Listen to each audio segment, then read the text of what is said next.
Hey guys, welcome back. So today I want to go back to something that made this channel grow so popular, and that was fan fictions. Now there's a particular moment from the books that we never actually got a dialogue for, and that was the day Tom Riddle travelled to Riddle Manor to confront his father and, as we know, ended up killing him along with his own grandparents. Now I know I'm not the only one who would have loved for JK Rowling to expand on this and give us the actual scene, but unfortunately it wasn't to be.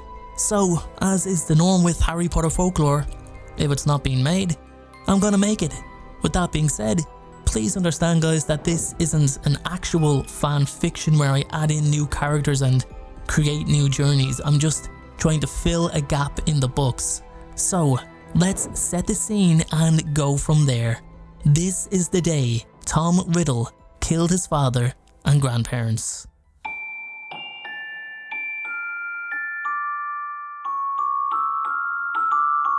After visiting the Gaunt family shack, Tom Riddle discovered through his uncle Morphin that his biological father, also named Tom, was a wealthy muggle who lived up in Riddle Manor, an estate centralised in Little Hangleton village. Tom had greatly struggled to find any information on his paternal side, despite checking various historical records, albeit based on magical families. Tom decided he would confront his father, but simultaneously decided he would also kill him for what he had left him to endure as a child. After leaving the Gaunt family shack, he made his way to Riddle Manor, which was a lengthy walk, as the Gaunts lived on the outskirts of the village. He eventually arrived at the gate of Riddle Manor, where he was met by the caretaker Frank Bryce, no more than a few years older than the boy himself. "Hello there, young man. Frank is the name. Can I help you?" "Yes. Is this Riddle Manor?" "'Tis indeed, good sir. Riddle Manor, run by Mr. Thomas Riddle and his wife Mrs. Mary Riddle, and of course their son Tom, who lives there too." "Well, Frank, I believe I have some business with the Riddle family. I wish to speak with them on an important matter. I'm sure an intelligent man like yourself can arrange that." "Intelligent? Well, thank you, young man. Not every day I hear people call me that. I will have to call up to the manor to inform Mr. Riddle of your arrival. Let me just head into my hut and I'll use the phone. Don't know why they had this bloody thing put in here. A lot of wind on that line and I can't hear a thing. I'll be quicker jogging up that hill myself like my dad used to do." A few moments later, Frank comes out from his small hut and walks over to Tom. "Well sir, you can make your way up to the manor, but I feel I'm obliged to warn you. Mr. Riddle said he had no business with anyone today, and he ain't happy about you showing up without proper notice." "Thank you, Frank. I'm sure I'll be fine." Tom then proceeds to walk up the hill to the manor and approaches the door with a knock. Thomas Riddle answers the door, but can be heard mumbling beforehand. "I don't know why we employ that bloody man if he can't even do his job and answer the door." The door opens. A moment's silence. Thomas looks the boy up and down. "So, you are the individual, no older a child, who arrives at my home insisting you have business with me. I'd be insulted if I wasn't furious." "No need to feel such a way, sir. It is not you I have business with. It's your son. His name is Tom also, if I'm correct." "What? My son? What business would you have with my son?" "Oh, just invite the boy in, Thomas, for God's sake." "Very well. Come. Inappropriation at its finest, but come. Dear boy, please explain your business and what it has to do with my son." "Very well. I won't spare any delay.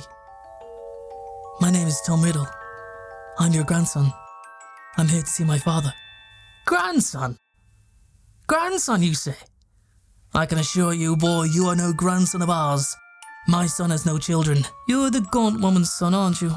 "Yes. My mother was married to your son. My father, Tom. He left my mother while she was pregnant." Williams! Fetch my son immediately. Follow me to the parlour, boy." Tom, Thomas and Mary make their way to the parlour. They are joined moments later by Tom Sr. Tom Sr. walks into the room with a confused look on his face. Mother, who is this? Who are you? Why are you here? It's your son. It's her son. That woman who bewitched you and took you from us. Don't ever mention that woman in my presence again. 16 years and I still get haunted by the mere thought. And you, the product of my incarceration, I'm assuming. I was not the product of any incarceration. I was the product of abandonment. I was the product of desertion. Desertion? That woman put me under some sort of spell, some kind of bewitchment. I spent over a year trapped within my own body. Every touch was as if I could not control my own arms. Every smile was as if the muscles in my cheeks pulled at their own accord.